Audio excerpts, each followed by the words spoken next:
네. 자, 이번 시간에는 앞의 시간에 이어서 세액공제의 특별세액공제 쪽을 살펴보겠습니다. 특별세액공제가 모두 4가지가 있는데요. 우리 소득세, 근로소득세 이제 실무 시험에서 꼭 나오는 그런 문제라고 보시면 되겠습니다. 그래서 좀 자세하게 알아둘 필요가 있어요. 특별세액공제 쪽은 보험료, 의료비, 그리고 아까 그 소득공제에서 신용카드 있었죠. 신용카드, 그 다음에 기부금, 이러한 증빙이 우리 연말정산 문제로 꼭 나오니까요. 정확히 알아둡시다. 자, 보험료 세액공제부터 알아보겠습니다. 특별세액공제 첫 번째, 보험료. 우선 공제 대상은 역시 근로소득이 있는 자입니다. 근로소득이 있는 자. 그리고 이제 보장성 보험료여야 돼요. 그래서 이제 보장성 보험료에는 일반 보장성 보험료와 장애인 전용 보장성 보험료가 있습니다. 그래서 한도를 다 각각 적용합니다. 납입액 한도를 100만 원으로 일반 보장성 보험료 100만 원, 장애인 보장성 보험료 100만 원, 이게 납입액을 한도를 두고 있고요. 자, 공제 대상을 보면은요, 이 보험료 세액공제는 조금 까다롭습니다. 기본공제 대상자를 피보험자로 지출한 보장성 보험료를 적용시키는 거예요. 여러분, 기본공제 대상자라는 것은 소득하고 나이 요건을 딱 따져서 결정하잖아요.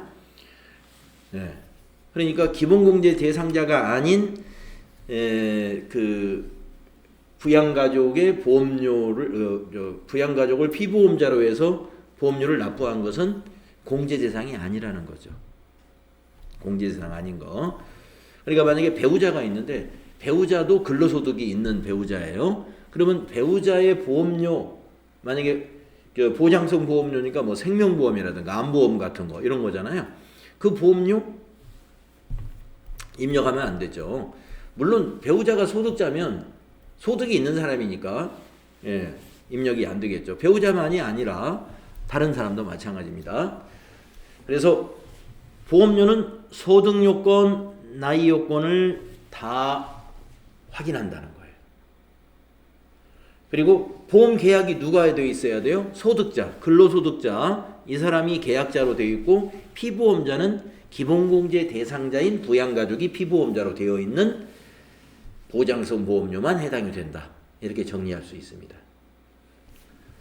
장애인 전용도 보시면 근로소득자가 기본공제 대상자인 장애인을 피보험자로 지출한 장애인 전용 보장성 보험료이기 때문에 여기 역시 이 장애인이 보장성 보험에 장애인을 대상으로 해서 불입을 했다 하더라도 그 장애인이 뭐에 해당이 돼야 돼요? 기본공제 대상자에 해당이 돼야 됩니다. 자, 장애인의 경우는 나이를 보지 않기 때문에 소득이 없으면 돼요. 장애인의 경우는.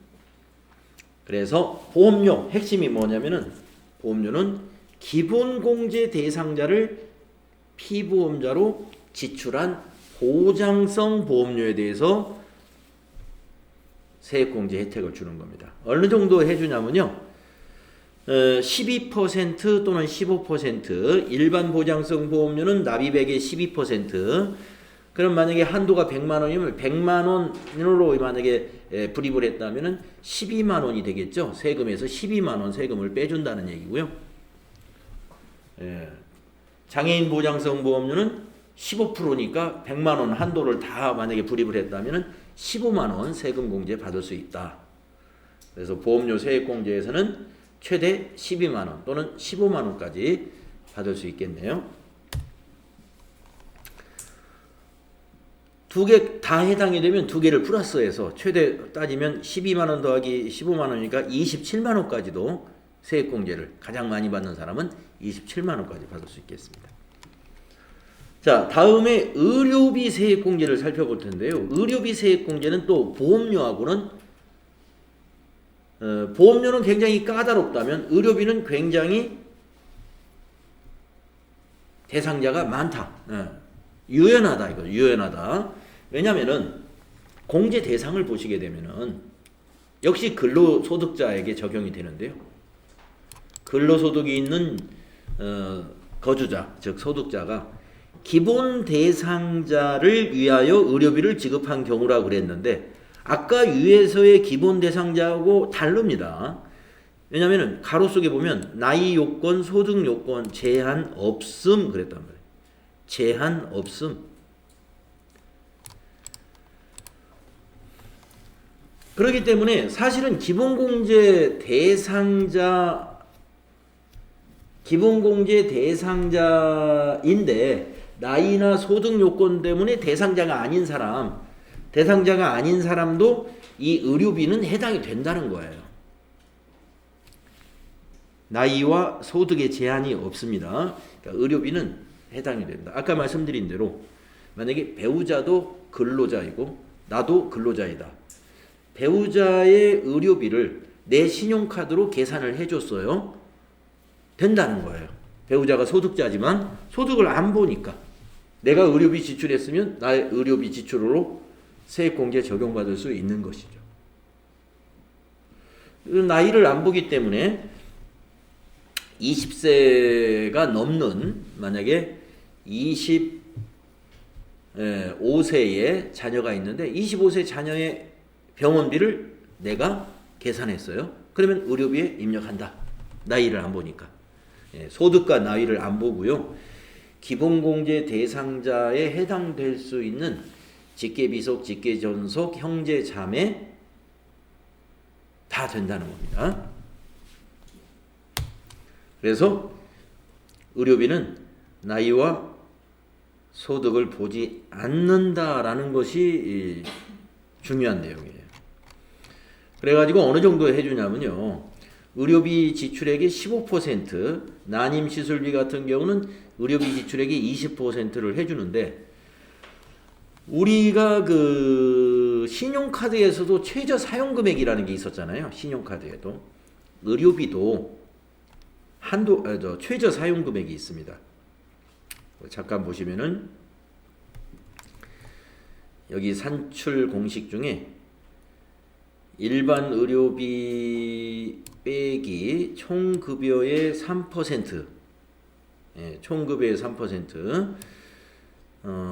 그러면은 총급여가 만약에 3천만 원이다라고 하면은 총급여 3천만 원인 사람의 의료비 3%는 3, 4만 9, 90만 원이 되잖아요. 90만 원. 그럼 만약에 일반 의료비가 80만 원이다. 그러면 80만 원 빼기 90만 원 하면은 마이너스 10만 원이 나오죠. 마이너스 10만 원. 마이너스 10만 원과 700만 원을 비교해 가지고 미니멈 작은 값을 적용해요. 그럼 마이너스 10만 원을 적용하기 때문에 의료비 세액공제를 적용 못 받는 겁니다. 다시 말해서 의료비는 총급여의 3% 이상 지출했을 때 의료비 세액공제 혜택이 되는 거예요. 그러니까 대략 계산하시면 돼. 만약에 총급여는 비과세는 빼는 거예요. 비과세 뺀 총급여가 3천만 원이다라고 했을 때 3, 3원 9, 90만 원, 의료비 90만 원 초과 지출한 거에 대해서 세액공제 적용을 받는다. 이렇게 보시면 되겠습니다. 내가 의료비 영수증 몇 개 있었는데 병원 간 사실이 있는데 나는 왜 이번에 연말정산 또는 종합소득세 때 보니까 의료비 세액공제가 하나도 적용된 게 없네. 의료비 지출이 있었으나 자기 총급여의 3%가 넘지 않았던 거죠. 자, 그래서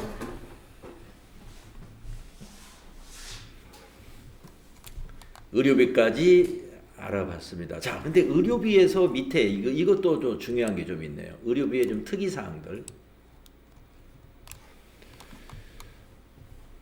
공제 가능 금액이라고 그랬는데요.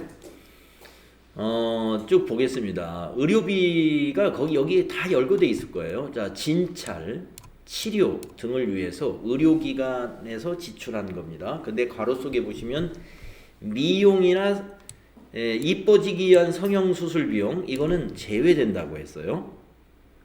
그러니까 우리가 치료 목적의 성형수술은 이게 해당이 되는 겁니다.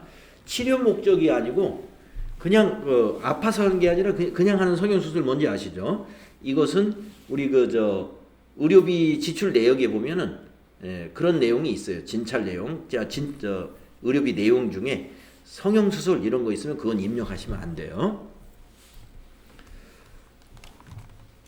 그 다음에 치료 요양을 위한 의약품, 우리 약국에서 약 사는 거, 그걸 말하는 거죠. 그 의약품 구입 비용도 의료비 지출에 해당이 되는데, 건강을 위해서 보약을 지었다든가 이거는 안 됩니다. 건강 증진 의약품.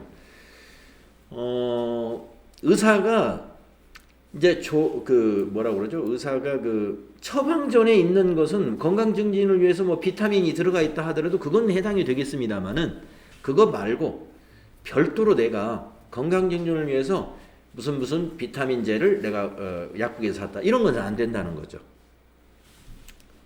보약도 마찬가지입니다. 한약도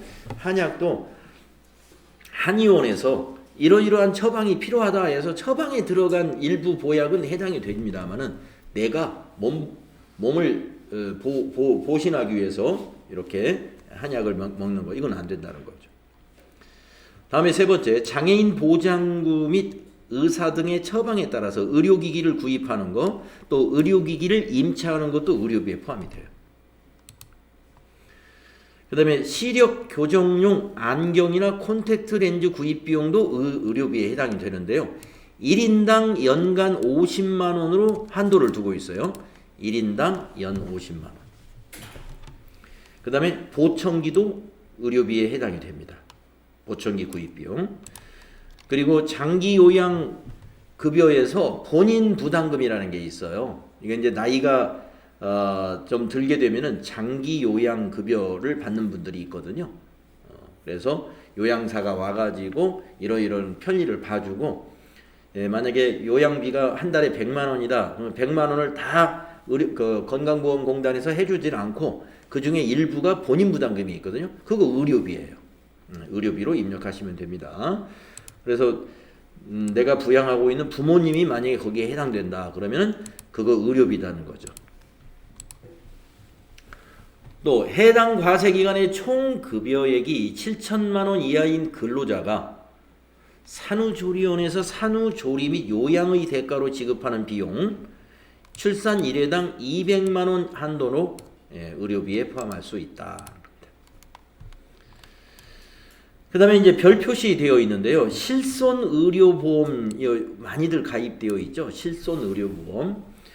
그래서 내가 의료비를 병원에 지출하고 그 영수증을 챙겨가지고 내가 실손의료보험에 가입돼서 보험료를 만약에 받았다.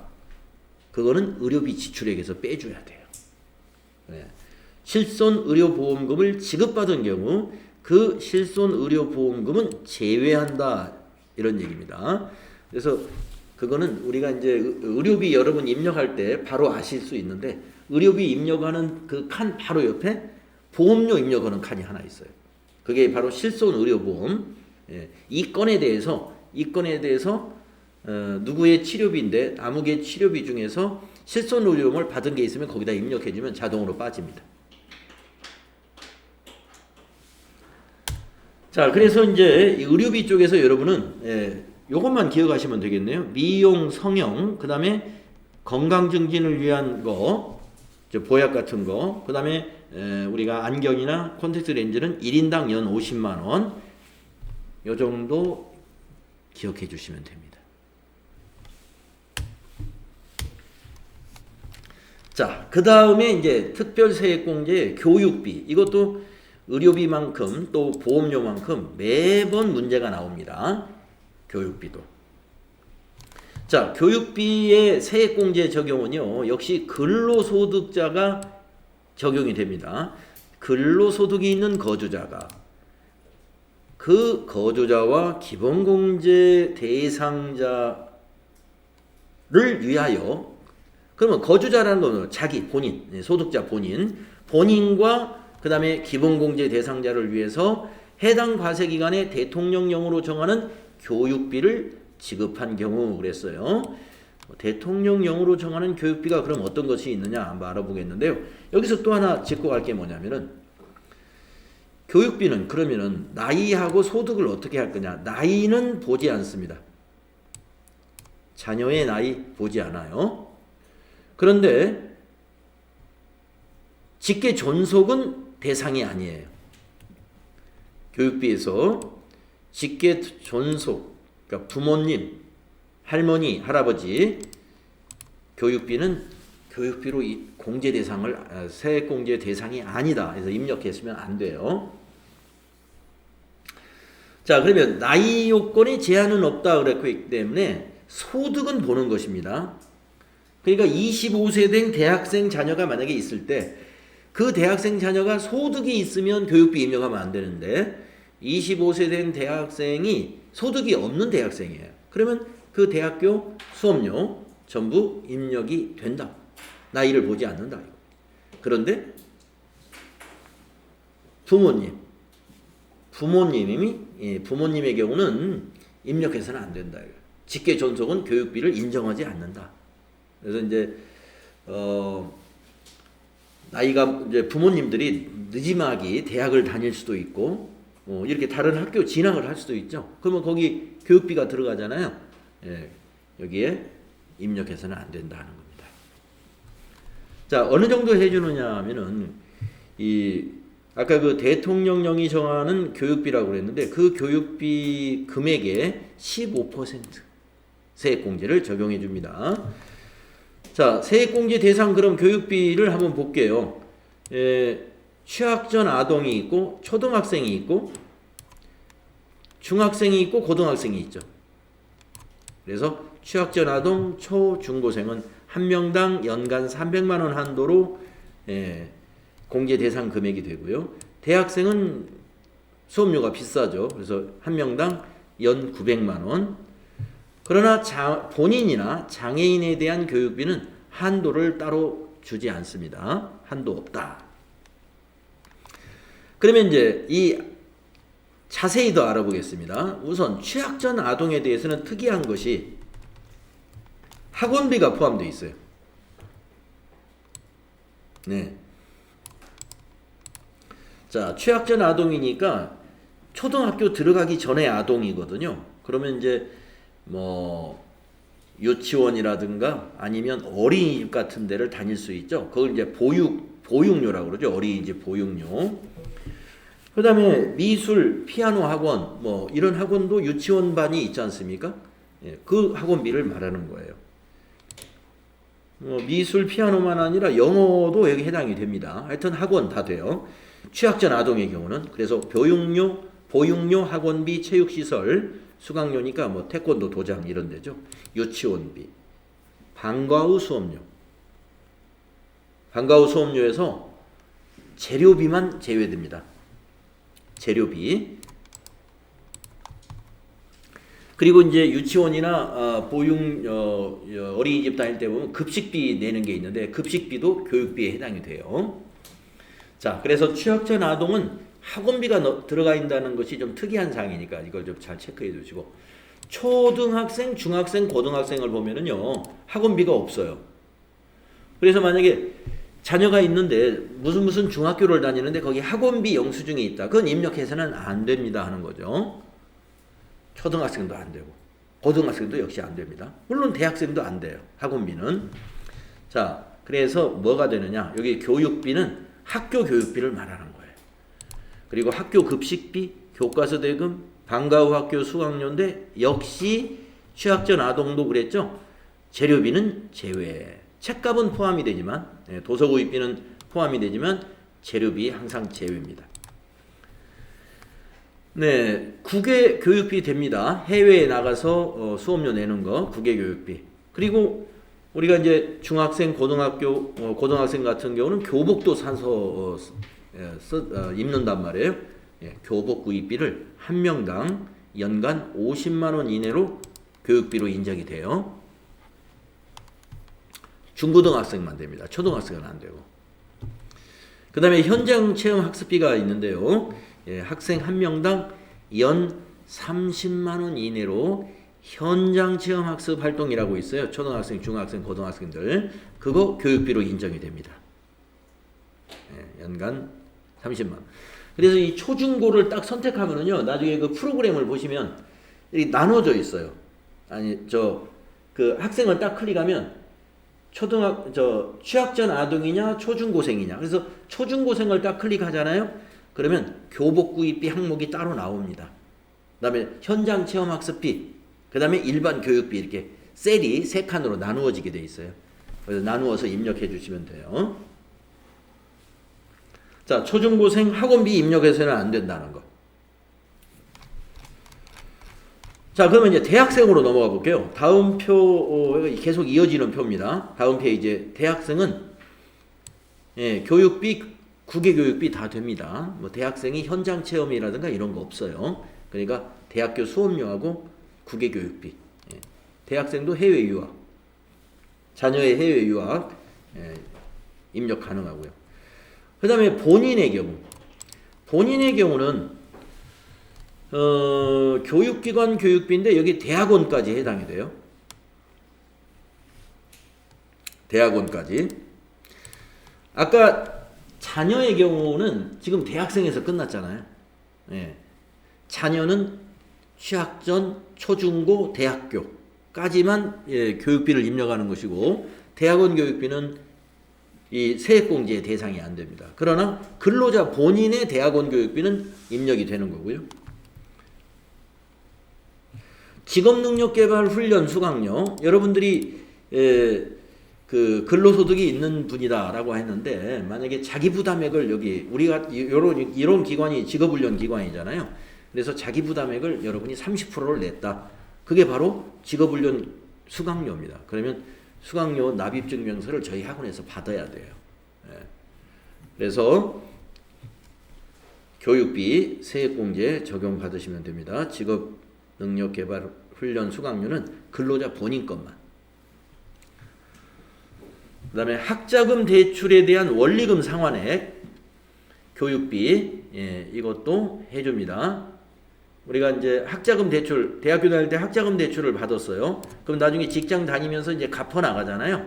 그것도 교육비로 인정을 해줘요. 근로자 본인 거. 자, 이제 장애인 특수교육비. 사회복지시설 등의 기본공제 대상자인 장애인의 재활교육을 위해서 지급하는 교육비가 장애인 교육비입니다. 이 장애인 교육비는 소득금액에 제한이 없어요. 소득금액에 제한이 없다는 말은 뭐냐면 소득이 있는 부양가족이 장애인 특수교육비를 지출했다. 그것도 입력을 했다 이거예요. 다른 거는 교육비 소득이 있으면 입력하면 안 돼요. 그런데 장애인 특수교육비는 소득금액에도 제한이 없다. 그리고 이 경우는 직계존속도 장애인 교육비는 인정을 해줘요. 아까 대학생, 초중고 이런 교육비는 직계존속은 입력하지 않는다고 그랬죠. 대상이 안 된다. 그런데 장애인 특수교육비만큼은 직계존속도 해당이 된다. 이거 알아두시면 돼요. 자, 그러면 이제 뭐 한꺼번에 여러 가지를 했습니다만은 지금 세 가지를 했습니다. 보험료, 그리고 의료비, 그리고 지금 교육비까지 했어요. 사실 여기 내용이 굉장히 많은 겁니다. 근데 지금 뭐 조금씩 잊어버려도 걱정하실 게 없는 게 이게 이제 실무 시험에 꼭 나오기 때문에 뒤에서 연습을 이거 많이 할 거예요. 연습 많이 할 거니까 지금 조금씩 까먹더라도 다시 그때 기억이 되살아날 거예요. 다음에 이제 마지막으로 특별세액공제 기부금 세액공제를 보겠습니다. 기부금. 자, 공제 대상 거주자가 지급한 기부금을 적용해줘요. 그러니까 근로소득자만 기부금 세액공제 받는 건 아니에요. 자, 그러면 이 경우는요, 기본 공제 대상자가 지급한 기부금도 공제 대상이 된다. 예. 그러니까 본인 거 기부금도 되지만 기본 공제 대상자가 기부한 것도 공제 대상이 됩니다. 본인 플러스 기본 공제 대상자. 예. 기본 공제 대상자인데 소득만 보지 나이는 안 봐요. 그러니까 소득이 있는 사람이 자녀가 소득이 있는데 기부했다. 그건 입력하면 안 되고 나이는 보지 않습니다. 나이는 보지 않지만 소득은 본다 하는 거예요. 소득은 본다. 그래서 기부금의 종류를 한번 보겠습니다. 정치자금 기부금, 정당이나 정치인 또는 선거관리위원회 여기에 기부하는 것을 말합니다. 법정기부금, 국가라든가 대한적십자사 이런 기관은 법정기부금이에요. 그래서 그 대한적십자사 회비 같은 경우가 그 기부금으로 처리가 되거든요. 그 다음에 우리사주조합기부금, 우리사주조합기부금 또는 지정기부금이라는 게 있습니다. 지정기부금, 사회복지, 문화, 공익성을 고려한 지정기부금 단체가 있어요. 그 다음에 지정기부금에는 종교단체 따로 있습니다. 교회나 성당 또는 사찰 이런 데서 우리가 기부하는 거 있죠. 그래서 지정기부금에는 종교단체 외의 지정기부금 그리고 종교단체 기부금. 세공제율을 보면은요, 정치자금의 경우는 10만원 이하는 100% 다 해줘요. 10만원 이하는. 그러니까 10만원을 기부했잖아요. 그러면 세금 10만원 빼준다고 보시면 돼요. 예, 110분의 100이니까 10만원 거의 다 해주는 거예요. 그래서 만약에 정치자금 기부금을 10만원 초과해서 20만원을 만약에 기부했다. 이번 과세기간에. 그러면 10만원 초과한 건 15%만 해주니까 자 10만원까지는 10만원 거의 다 받고 나머지 10만원은 15%니까 15,000원. 20만원 정치자금 기부하면은 세금에서 11만 5천원 세금 공제 받는다. 그러면 실제로 기부한 것은 8만 5천원 기부하는 거예요. 정치자금 기부를 만약에 1년에 우리가 20만원을 하게 되면 나중에 세금 공제 받는 거니까 8만 5천원만 기부하는 결과가 되는 거죠. 자, 고액 기부자. 3천만원 초과해서 정치자금을 기부했다. 그러면 25% 세액공제. 10만원 초과보다 좀 많이 해주죠. 고액 기부자에게 세율을 좀 높여줬습니다. 공제율을 좀 높여줬습니다. 세율이 아니고. 그래서 만약에 3천만원 초과했다. 그러면 딱 3천만원 기부했으면 25%니까 750만 원이 되겠네요. 750만 원 세액 공제 받을 수 있다. 750만 원 세금 내지도 않기 때문에 세액 공제를 이렇게 뭐 많이 받는 사람은 없겠죠. 그 다음에 이제 법정기부금 그리고 우리사주기부금 그 다음에 지정기부금은요. 1,000만 원 이하는 15%, 1,000만 원 초과는 30%를 세액에서 공제해주고 있다. 이것이 기부금 세액공제입니다. 자, 기부금 세액공제 정리하면은요, 나이는 보지 않고 소득만 본다라는 거 기억을 해주셔야 되겠습니다. 자, 그 다음에 납세조합. 요거는 이제 특별세액공제는 아니죠. 여기까지가 특별세액공제고, 네, 세액공제 납세조합 원천징수세액 곱하기 5%, 또 원천징수 제외 대상 근로소득자가 납세조합에 가입을 하여 매월분의 급여를 원천징수할 경우 원천징수 세액공제의 5%를 세액공제해준다. 네, 납세조합 공제가 있다. 이 정도만 알아두시면 됩니다. 자, 여러분에게 한번 표를 하나 한번 작성을 해볼 텐데요. 지금 그 특별세액공제가 중요하다고 그랬잖아요. 그러면 한번 저하고 한번 표를 하나 만들어 보겠습니다. 네, 기억이 나실는지 모르겠는데 네, 한번 표를 하나 만들어 봅시다. 화면을 좀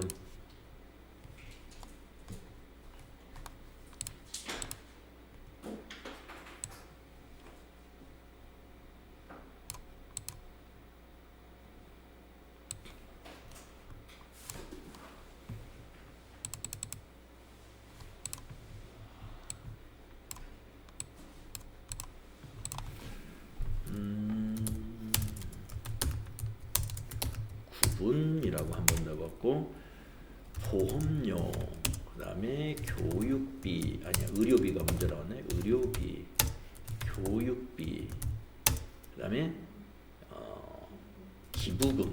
네.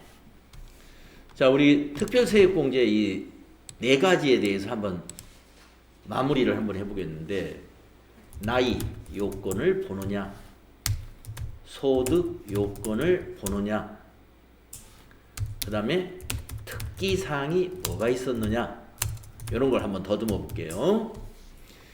이거는 사실 적을 필요 없습니다. 안 적어도 되는 게, 우리가 실무할 때 이 표가 나와요. 실무할 때 나오는데, 지금 방금 우리가 이론을 했으니까 표로 한번 정리해보고 나중에 실무하면 아주 표가 잘 만들어져 있습니다. 그래서 꼭 적지 않아도 되는데 뭐 적고 싶으면 뭐 상관이 없습니다만은 이 잘 정리된 표가 우리 교재에 있긴 있어요.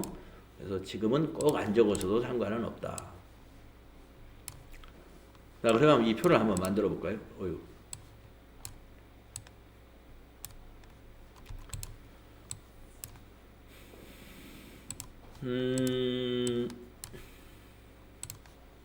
OX를 한번 해볼게요. 자, 보험료, 나이를 봐야 되나요?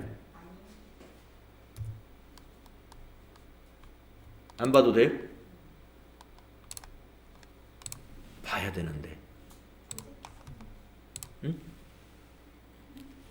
보험료는 나이도 확인해야 돼요. 소득도 확인해야 되죠. 기본공제 대상자 중에서 나이 요건과 소득 요건을 다 충족한 자가 피보험자로 돼 있어야 돼요. 그렇죠. 그래서 보험료는 나이도 확인해야 되고 소득도 확인해 가지고요. 나이라 하는 것은 자녀는 20세 이하, 직계존속은 60세, 만 60세 이상, 그죠? 그런 것들이 요건이 맞아야 돼요. 나이는. 그리고 소득은 뭐예요? 100만 원 이하. 소득 금액이 100만 원 이하인 사람을 대상으로 피보험자로 불입한 거, 그 보장성 보험만 해당이 됩니다. 보장성 보험료만 해당이 된다.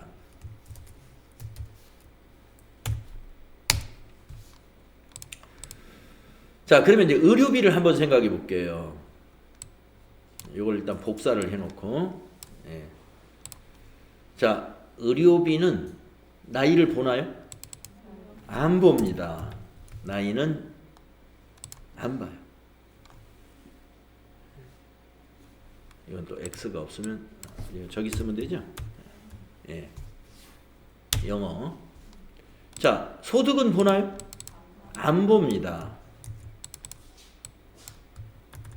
그래서 부양가족 명단에 있으면 다 해놓은 거예요.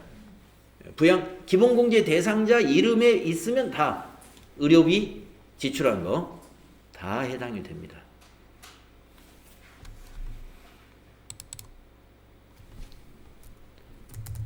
근데 이제 건강증진 안 된다고 그랬죠. 건강증진 안 되고, 그 다음에 이제 의료비 중에서 좀 특이한 것이 뭐가 있었냐면은, 건강증진, 한약이 건강증진이니까, 그 다음에, 미용을 위한 거 안 된다고 그랬죠? 미용을 위한 거. 그 다음에 이제, 안경은 한도가 있어요. 연간 50만 원이나, 1인당 50만 원. 안경에는 한도가 있다. 이런 거 특이한 사항 여러분 기억하시면 돼요. 미용을 위한 거는 X 안 된다. 자, 교육비를 한번 볼게요. 교육비에서 나이를 보나요?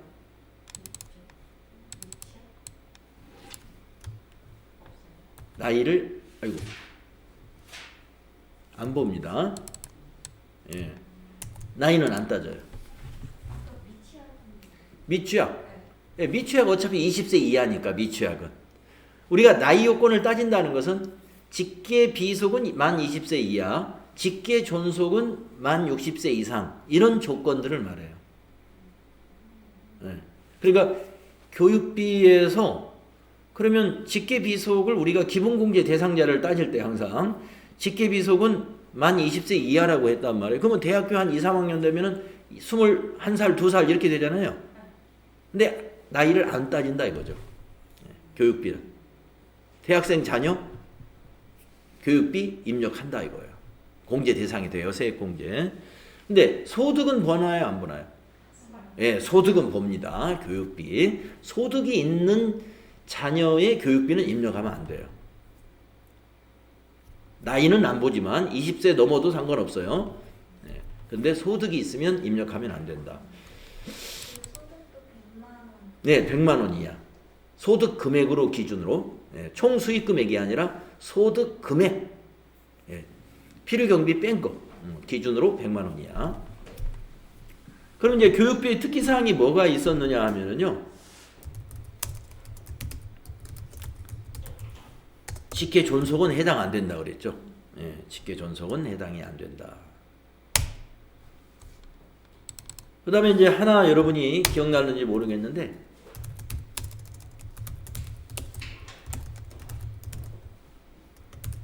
대학원 교육비는 본인 것만 입력해야 돼요.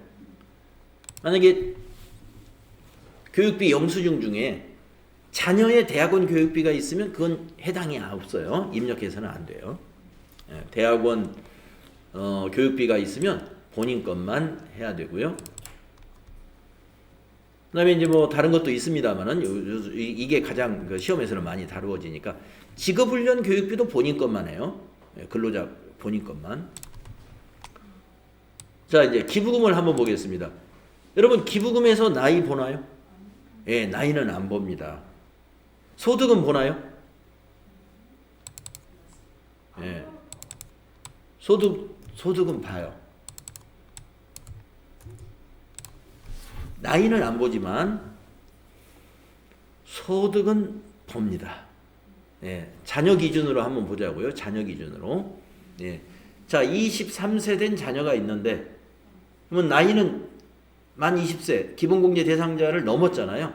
예, 근데 그 자녀가 교회에 가서 헌금을 1년에 한 개 50만 원을 헌금했다고 봐요. 근데 그 자녀는 다른 그 방학 때 어디 회사에 취업해가지고 근로소득이 일반 근로소득이 총 급여가 600만 원이 있어요. 600만 원을 벌은 사실이 있어. 그러면 소득이 있는 사람이에요. 총 급여 500만 원까지는 소득이 없는 걸로 본다고 그랬죠. 근데 600만 원이야. 그러면 그 자녀의 교회에 기부한 것은 입력하면 안 되죠. 소득이 있기 때문에. 나이는 안 보니까 23세도 됩니다만은. 자, 그런데 자, 그 23세 된 자녀가 이런 경우도 있겠죠. 일용근로소득이 600만 원이 있어요. 일용근로소득. 그런데 교회에 자, 기부금을 했어요. 기부를. 자, 그러면 입력이 되나요? 안 되나요?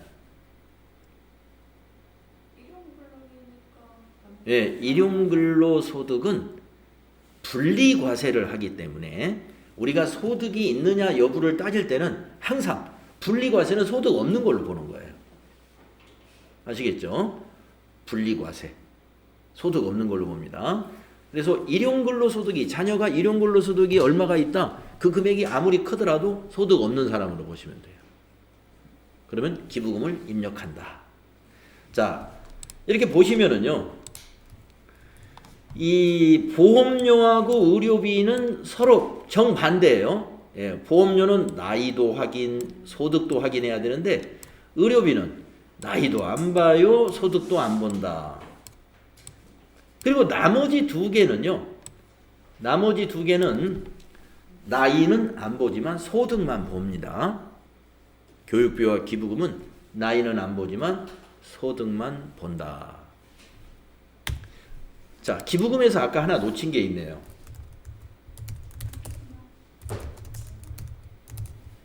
아까 그 정치자금에 이제 그냥 지나가 버렸는데 정치자금은 본인 것만 해당이 됩니다. 예. 그러니까 지정기부금이라든가 뭐 교회에 기부하는 것들, 또 법정기부금이라든가 이런 것은 기본공제 대상자 것이 다 되는데요. 정치자금에 대해서는 본인 것만인데 여기 어디 있을까요? 여기 있네요. 정치자금 기부금에 보면은 본인의 정치자금 기부금만 공제 가능하다. 이걸 놓쳤네요. 정치자금 기부금은 본인 것만 하는 거예요. 나머지 법정기부금이라든가 종교단체 기부금 또는 종교단체 외의 지정기부금들은 기본공제 대상자 다 되는데 소득만 확인해서 소득이 없는 사람의 기부금은 입력 대상이 된다. 그래서 제가 이 표가 앞으로 여러분이 이제 실무하실 때 이거 입력해야 되는가 말해야 되는가 이 판단하는데 아주 중요합니다. OX를 딱 머릿속에 넣어놓으셔야 돼요. 그래서 우리 교재 뒤에 나중에 실무로 넘어가면 이와 똑같은 표가 있습니다. 그때 또 다시 한번 이걸 상기시키시면 되겠습니다. 자, 세액공제에서는 시험에서 실기나 이론에서 이 특별 세액공제를 많이 다루고 있더라 하는 거 기억해 주시면 되겠고요. 다음 이제 세액공제, 외국 납부 세액공제라는 게 있습니다. 외국에서 납부한 세액을 우리가 기납부 세액으로 공제해주는 제도예요. 그 다음에 월세 세액공제가 있습니다. 자, 월세 세액공제는 조 앞에 주택 관련된 뭐 원리금 상환액, 이자 상환액에 대한 소득공제들이 있었죠. 그거하고 같은 목적을 가진 건데 차입금에 대한 원리금 상환액이라든가 차입금에 대한 이자 상환액은 소득 금액에서 공제해 주거든요. 그러니까 과세 표준을 줄여드는 것인데 월세만큼은 세금에서 직접 공제해 줘요. 월세 세액 공제의 요건을 먼저 보시는데 여기 공제 요건입니다. 무주택 세대주로서 주택이 있는 자가 월세 살면 해당이 없어요. 주택이 없는 또 세대주여야 돼요. 그리고 총 급여가 7천만 원 이하인 근로소득자가 해당이 됩니다. 그래서 주로 청년들이 많이 해당이 돼요. 아직 청년 단계에서는 총급여 7천만 원인 청년들이 뭐 무슨 일부는 있지만 대부분은 여기에 다 해당이 되죠. 자, 그래서 주택이 없고 총급여에는 비과세는 다 빼는 거예요. 그래서 총급여 7천만 원 이하인 근로소득자가 국민주택 규모 이하이거나 시골에 가면은 큰 집도 그 기준 가격이 낮은 수가 있죠. 그래서 둘 중에 하나면 돼요. 규모가 국민주택 규모 이하이거나 그러니까 24평 이하 아니면 시가가 이건 기준 시가입니다. 공시지가를 말하는 거예요. 기준 시가가 3억 원 이하인 주택에서 월세를 내는 경우에 해당이 됩니다. 그래서 어떻게 해주느냐 하면요. 이러한 대상자를 해서 총급여 5,500만 원 이하인 자는 월세 지급액에서 12%를 세금에서 빼줘요. 그럼 만약에 월세 50만 원짜리를 지금 살고 있는 근로자다. 그리고 무주택이고 세대주로 되어 있다라고 하면은 600만 원이잖아요. 600만 원의 12%니까 72만 원이 되겠네요. 72만 원을 세금에서 공제하니까 아주 좋은 세금 많이 월세 세액 공제 납입액의 12%. 자, 그런데 조금 더 급여를 많이 받는 총급여 5,500만 원을 초과해서 7천만 원 이하인 경우에는요. 10%. 그럼 월 50만 원이면 600만 원에 10%니까 60만 원 되겠죠. 60만 원도 세금으로 60만 원이니까 소득공제 60만 원은 거기에 뭐 한 6만 원 정도 효과밖에 없지만 세금으로는 이거는 직접 세금에서 60만 원이니까 아주 큰 거죠. 월세 지급 한도는 연간 750만 원을 한도로 한다. 그러니까 대개 월세 50만 원 정도 잡으면 다 해당된다고 보네요. 750 아래 들어오죠. 연 600만 원이니까. 네, 월세 세액공제 이거 굉장히 좋은 제도입니다.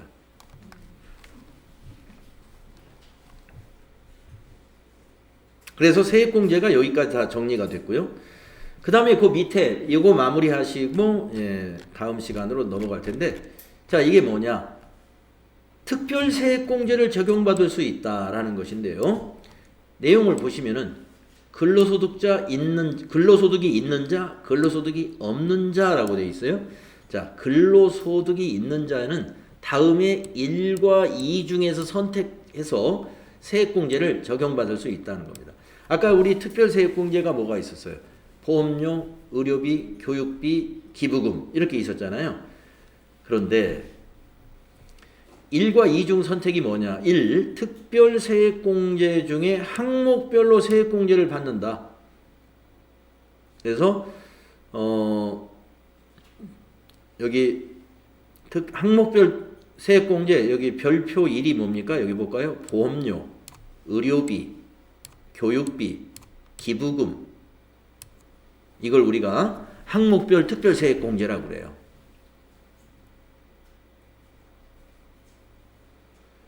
그 다음에 2번이 뭔가요? 건강보험료 등 소득공제, 주택자금 소득공제, 그리고 월세세액공제.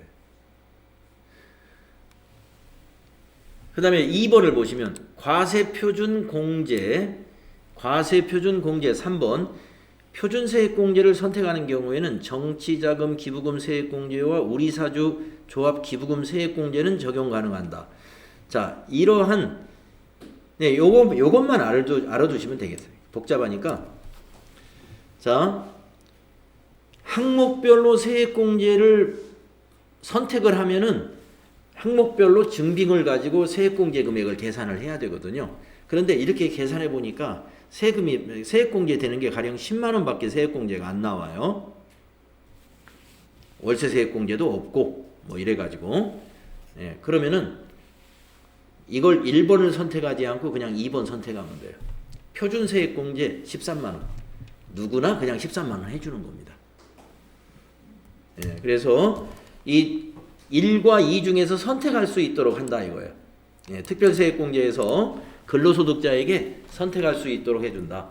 항목별 세액공제가 유리하다고 하면은 이거 선택하면 안 되겠죠. 이걸로 하면 되고, 세액공제가 거의 없네. 그러면 표준세액공제를 적용받으면 된다는 겁니다. 이 기준으로 계산하지 않고. 그 다음에 근로소득이 없는 자, 개인사업자 이런 경우는 기부금 세액공제하고 표준세액공제를 적용받을 수가 있어요. 그래서 저 같은 경우가 이제 5월달에 신고할 때 이것만 적용받거든요. 왜냐하면은 여기 특별세액공제 아무것도 해당 안 돼요. 그 사업소득만 있는 자는. 저는 근로소득이 없기 때문에. 그래서 표준세액공제 7만 원. 그 다음에 이제 약간의 기부금이 있으니까 기부금 세액공제 해가지고 세액공제를 저는 적용받죠. 그래서 근로소득이 있는 자가 특별공제를 받는 옵션이 이게 두 가지가 있다는 거하고, 근로소득이 없는 자는 이렇게 적용한다 하는 거 알고 계시면 되겠습니다. 자, 이렇게 해서 우리가 종합소득세 세액공제까지 다 알아봤네요.